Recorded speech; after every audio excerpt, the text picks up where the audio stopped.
Hello दोस्तों, आप सभी को स्वागत है आपका अपना YouTube channel student teaching group पर। इससे पिछले वीडियो में हमने कहा था कि जैसे कि हर्ट के क्रियाविधि के बारे में बतलाएंगे, और इससे पिछले वीडियो में हमने हर्ट की संरचना के बारे में बतला दिए हैं। तो अगर आप वीडियो नहीं देखे हैं तो प्लेलिस्ट में जाकर उस वीडियो को देख लीजिए और फिर इसको देखिएगा तो और बेहतर समझ में आएगा। तो चलिए हम जो है देरी बिना करते हुए जो है अपने हृदय की क्रियाविधि की ओर चलते हैं। तो देखिए हम जो है फिगर बना दिए हैं हर्ट, ठीक है।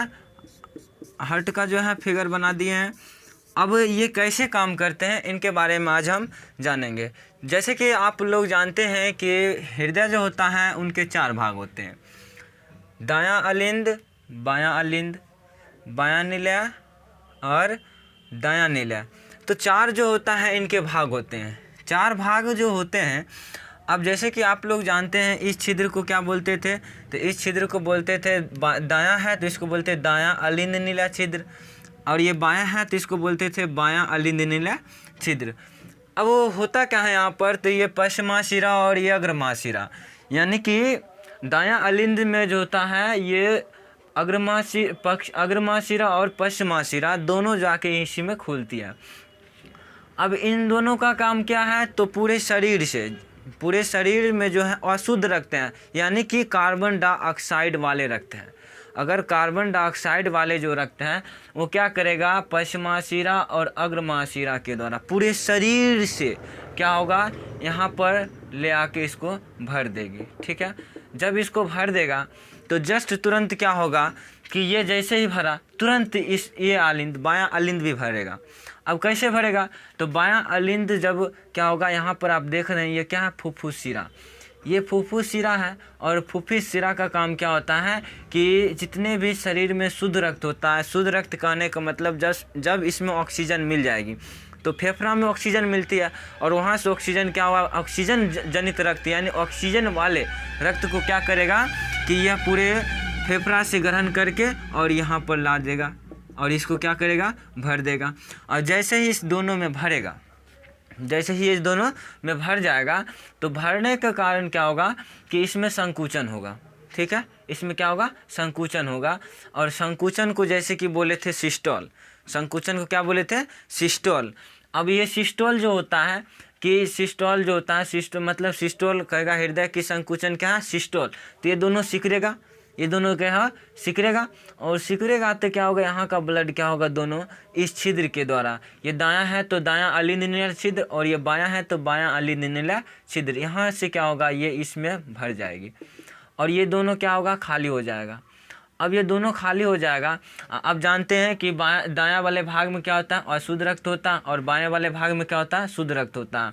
अब इसका काम भी जान गए थे कि छिद्र का काम क्या होता है कि यह जो है ब्लड आया एक बार तो इसको वापस जाने के लिए नहीं देगा, इसमें भी आएगा तो इसको भी वापस जाने के लिए नहीं दिया जाएगा। अब दोनों भर गई, अब ये दोनों खाली हो गया। अब यहाँ पर क्या होगा, ये दोनों जब ये सिकुड़ेगा तो ये दोनों फैलेगा, और जब ये दोनों सिकुड़ेगा, ठीक है, ये दोनों क्या होगा, सिकुड़ेगा, तब ये दोनों क्या होगा, फैलेगा और इधर से दोनों भर जाएंगे। तो ये क्या होगा, सिकुड़ेगा तो ये इसमें क्या होगा, सिस्टोलिक प्रेशर, यानी कि यह सिस्टोल होगा, और सिस्टोल होने के कारण क्या होगा, यह अब इससे ऊपर जा नहीं सकता फिर से अलिंद में। अब यहाँ पर नहीं जा सकता है तो देखिए कि बायां निलय के इस दीवार में क्या होता है कि यहाँ से एक नली निकलती है, और यही नली में क्या होता है, ये ब्लड जो होता है शुद्ध वाले ये प्रवेश करती है, और इससे होते हुए क्या होता है कि पूरे शरीर में, और इसको कहते हैं महाधमनी, क्या कहते हैं, महाधमनी, ठीक है, महाधमनी, यानी कि इसको महाधमनी कहेंगे। और महाधमनी क्या करेगा कि फेफड़ा को छोड़ करके, सिर्फ फेफड़ा को छोड़कर ये क्या करेगा, पूरे शरीर में ब्लड को पहुंचाएगा, पूरे शरीर में ये जो है ब्लड को पहुंचाएगा, सिर्फ किसको छोड़कर, फेफड़ा को छोड़कर। अब ये पूरे शरीर में चल गया। अब ये अशुद्ध वाले रक्त यहाँ पर है, अब ये अशुद्ध रक्त वाले क्या होगा कि दायां निलय के दीवार से एक यहाँ पर भी चाप निकलेगा, और ये चाप जब आगे की तरफ बढ़ेगा तो एक इधर जाएगा और एक इधर जाएगा, यानी कि एक बायां वाले भाग में जाएगा, एक दायां वाले भाग में जाएगा। तो बाएं वाले भाग को कहते हैं बायां फुफ्फुस धमनी, और ये इधर दायां जा रहा है तो इसको बोलेंगे दायां फुफ्फुस धमनी, यानी कि दायां और बायां हो गई। अब ये क्या करेगा कि शुद्ध होने के लिए क्या कहाँ ये दोनों कहाँ पर भेज देगा, फेफड़ा में पहुंच जाएगी। और इसी तरह से क्या होगा, बार बार यही प्रोसेस होगा। क्या होगा, जब फुफ्फुस शिरा पूरे शरीर से शुद्ध रक्त को लाएगी, इसमें भरेगा। अग्र महाशिरा और पश्च महाशिरा पूरे शरीर अशुद्ध रक्त को यहाँ पर ला के यहाँ भर देगी। और ये जब संकुचन होगा ये फैलेगा, इसमें भर गया, जब ये सिकुड़ेगा तो ये फैलेगा। यानी कि क्या होगा कि दोनों में एक बार संकुचन और दोनों में एक बार शीतलन नहीं हो सकता, यानी दोनों एक ही साथ नहीं सिकुड़ सकते हैं। जैसे कि अलिंद सिकुड़ेगा तो नीला फैलेगा, नीला सिकुड़ेगा अलिंद फैलेगा। तो ये बात हो गया इनकी क्रिया विधि के बारे में। अब जो होता है कि आपको जैसे कि कहे थे कि रक्तचाप के बारे में इसमें जानेंगे कि रक्तचाप क्या होता है। तो यहाँ पर जो है जो भी ऑब्जेक्टिव बना, जैसे कि हृदय का संकुचन सिस्टोल का, या हृदय का जो है मतलब हृदय का फैलाव जो होता है डायस्टोल का लाया, या उसी को अनुशीतलन भी कहते हैं। ठीक है, तो फैलाव या अनुशीतलन, फैलाव या अनुशीतलन, शिथिलन, अनुशीतलन क्या होता है, तो ये होता है डायस्टोल, डायस्टोल इंग्लिश में। तो हृदय का संकुचन क्या हुआ, सिस्टोल, और फैलाव या अनुशीतलन क्या हुआ, डायस्टोल। तो ये हो गया क्रिया विधि। अब जो होता है कि जैसे कि कहे थे कि पेस मेकर के बारे में, पेस मेकर क्या होती है, तो देखो पेस मेकर को हम जानते हैं क्या होती है पेस मेकर। पेस मेकर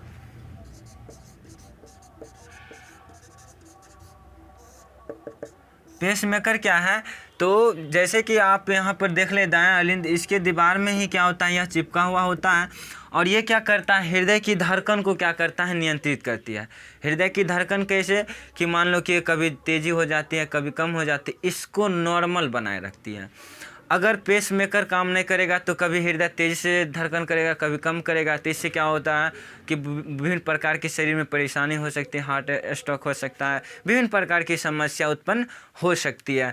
तो पेस मेकर क्या है, तो यह जो है एक तंत्रिका ऊतक क्या होता है, यह तंत्रिका ऊतक की एक समूह होता है। और यह तंत्रिका ऊतक के समूह के द्वारा क्या होता है कि हृदय की संकुचन फैलना, संकुचन फैलना, इसका क्या करता है, नियंत्रण करता है। तो वही कहलाता है पेस मेकर, या इसी को कहते हैं एस ए नोड। ठीक है, S A node, S A node, यानी एस ए नोड भी इनको कहेंगे, या इसी को कहते हैं sino auricular node. S A node या साइनी ऑरिकुलर नोड कहेगा। पेस मेकर क्या है, तो हृदय की तालबद्ध संकुचन एक विशेष प्रकार की तंत्रिका ऊतक के द्वारा नियंत्रित होती है, और वही क्या कहलाता है, पेस मेकर कहलाती है। ठीक है, तो ये पेस मेकर के बारे में समझ गए। और कहे थे जैसे कि रक्तचाप जानेंगे, क्या चीज़, रक्तचाप, रक्तचाप, ब्लड प्रेशर,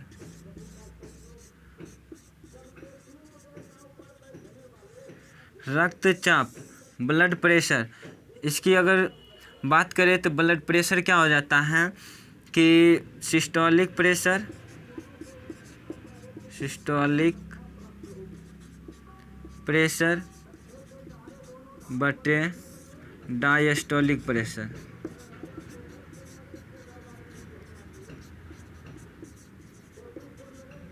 ठीक है, सिस्टोलिक प्रेशर और डायस्टोलिक प्रेशर, यानी कि जब हृदय सिकुड़ेगा तो कहलाएगा सिस्टोलिक प्रेशर, और जो फैलेगा तो कहलाएगा डायस्टोलिक प्रेशर। अब जब यहाँ पर हृदय में रक्त भरता है तो उसमें फैलाव होता है, तो पहले फैलाव तब सिकुड़न, पहले फैलाव तब सिकुड़न। और जब यहाँ पर से जब रक्त पूरे शरीर में जाता है, यहाँ से जब नीला सिकुड़ती है तो इनके धमनी के दीवार में, यानी महाधमनी के दीवार में क्या होता है कि प्रेशर जाता है, और उस परिसर को कहते हैं रक्त दाब। क्या कहते हैं, रुधिर दाब या रक्त दाब, रुधिर दाब कहेगा। रुधिर दाब क्या है, तो बोलेंगे कि नीले के संकुचन के द्वारा महाधमनी में या क्या होता है कि एक दाब उत्पन्न होती है, एक प्रेशर लगती है, और उस प्रेशर को क्या बोलेंगे, रुधिर दाब। क्या बोलेंगे, रुधिर दाब। और किसके द्वारा उत्पन्न होती है, नीले के द्वारा, किसके द्वारा, नीले के द्वारा। अब जो है रक्तचाप क्या है, तो महाधमनी एवं उनकी मुख्य शाखाओं के द्वारा, महाधमनी कहने का मतलब ये हुआ, और इसके कुछ छोटे छोटे क्या होगा, नली होगा, उनके द्वारा शरीर में जाएगा। तो शरीर में जाने के वक्त क्या होगा कि उस महाधमनी में कुछ प्रेशर उत्पन्न होगा, और उसी को बोलेंगे रक्तचाप। और ये प्रेशर कैसे उत्पन्न होगा, तो यहाँ देखो ये फैलेगा, मतलब ये सिकुड़ा, तो यहाँ पर जब सिकुड़ेगा तो इसमें क्या होगा कि प्रेशर लगेगा और पूरे शरीर में क्या होगा कि ब्लड का संचार हो जाएगी। तो रक्तचाप क्या होगा, सिस्टोलिक प्रेशर और डायस्टोलिक प्रेशर। तो सिस्टोलिक प्रेशर होता है 120, ठीक है, 120 एम, ठीक है, mmHg, और डायस्टोलिक होता है 80 mmHg, ठीक है,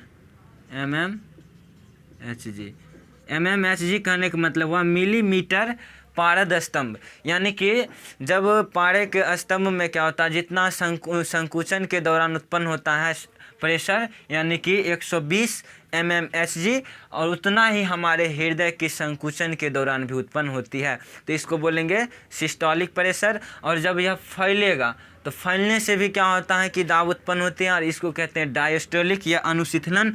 और यह कितना होता है, 80। इसलिए जो होता है सामान्य मनुष्य का रक्तचाप कितना हो जाता है, 120/80 mmHg, 120/80 mmHg। तो रक्तचाप क्या होगा कि महाधमनी एवं उनकी शाखाओं, ये महाधमनी है, और उनकी ये छोटे छोटे क्या होगा कि पतली पतली केशिकाएं के रूप में और फैली होगी जाल में, तो उन सब के द्वारा जो प्रेशर उत्पन्न होगा वही सभी प्रेशर को क्या बोलेंगे, रक्तचाप। क्या बोलेंगे, रक्तचाप। और सामान्य मनुष्य का रक्तचाप कितना होता है, 120/80 mmHg, ठीक है, मिलीमीटर पारद स्तंभ होती है। अब जो होता है ये रक्तचाप को मापने वाले यंत्र का नाम क्या है, यानी कि इसका जो रक्तचाप होता है वो किनके द्वारा मापा जाता है, तो वो जो होता है एक दाब मापी यंत्र होता है। क्या होता है, दाब मापी यंत्र, यानी कि दाब मापी के द्वारा क्या होता है, रक्तचाप मापा जाता है, या इसी को कहते हैं इंग्लिश में एस्फिग्मोमैनोमीटर,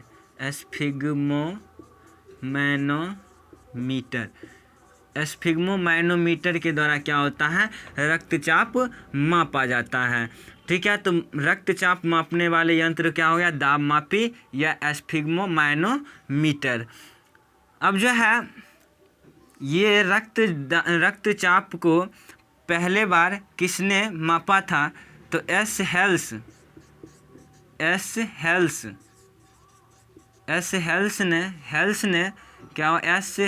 ने 1733 ईस्वी में पहले बार जो है रक्तचाप घोड़ा में मापा था। किस में, घोड़ा में। यानी कि इन्होंने कहेगा कि रक्तचाप को पहले बार किसने मापा, एच हेल्स, और यह कब मापे थे, 1733 ईस्वी में, और वह किस में मापा था, तो घोड़ा में जो है रक्तचाप को पहले बार मापा था। तो आगे फिर हम जो है लेकर आऊँगा कि हृदयाघात क्या है, हाइपरटेंशन क्या है, हाइपोटेंस क्या है, तो इनके बारे में फिर से मैं अगले वीडियो में बात करूंगा कि ये आखिर क्या होती है। अगर ये वीडियो आपको पसंद आया है तो लाइक करना और चैनल को सब्सक्राइब कर लेना और दोस्तों के साथ इनको शेयर करना। जय हिंद।